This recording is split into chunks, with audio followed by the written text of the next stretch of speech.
জঙ্গলের মধ্যে বাঘ দেখার জন্য আপনারা এখানে আসলে বাঘও দেখতে পারবেন। তো আমরা সে বাঘ দেখতে যাচ্ছি। এখানে কিন্তু জঙ্গলটা হ্যাঁ গান আর গানের কোড আছে। এখানে গানের কোডও পড়েছিল, যদি কেউ ওয়েলকাম টিউন করতে চান তাহলে এই গানের কোডটা ব্যবহার করতে পারেন। তো আমাদের এটা দরকার নাই, আমরা এখন জঙ্গলের দিকে যাচ্ছি বাঘ দেখার জন্য। এখানে বাঘও রয়েছে, আপনারা যারা যারা আসবেন সবাই বাঘ দেখতে পারবেন। সবাই সবাই সবাই দেখবেন। আমরা এখানে বাঘের পিঠে উঠবো, আমরা এখন বাঘের পিঠে উঠবো। এই বাঘ গর্জন করতেছে না কেন জঙ্গলের মধ্যে বাঘ? ও শিট, এখানে কৃত্রিম বাঘ। আচ্ছা হোক, আমরা বলেছি বাঘ এটা, তবে কৃত্রিম হোক আর অরিজিনাল হোক, তবে তো এটা বাঘ।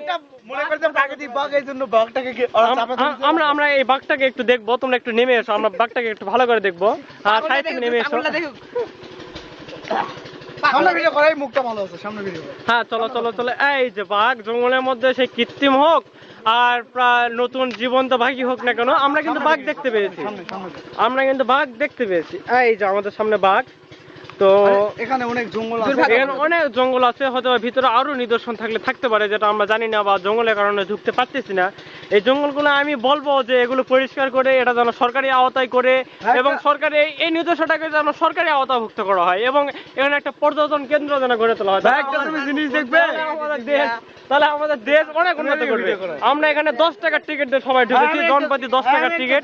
হ্যাঁ বলেন। আপনি দেখেন বাঘটা কি আসলে পুরুষ ছিল না মহিলা ছিল, একটা দেখাটা আপনার উত্তম। হ্যাঁ এখানে পুরুষ না মহিলা সেটা পিছনে আমরা দেখে বুঝতে পারতেছি না।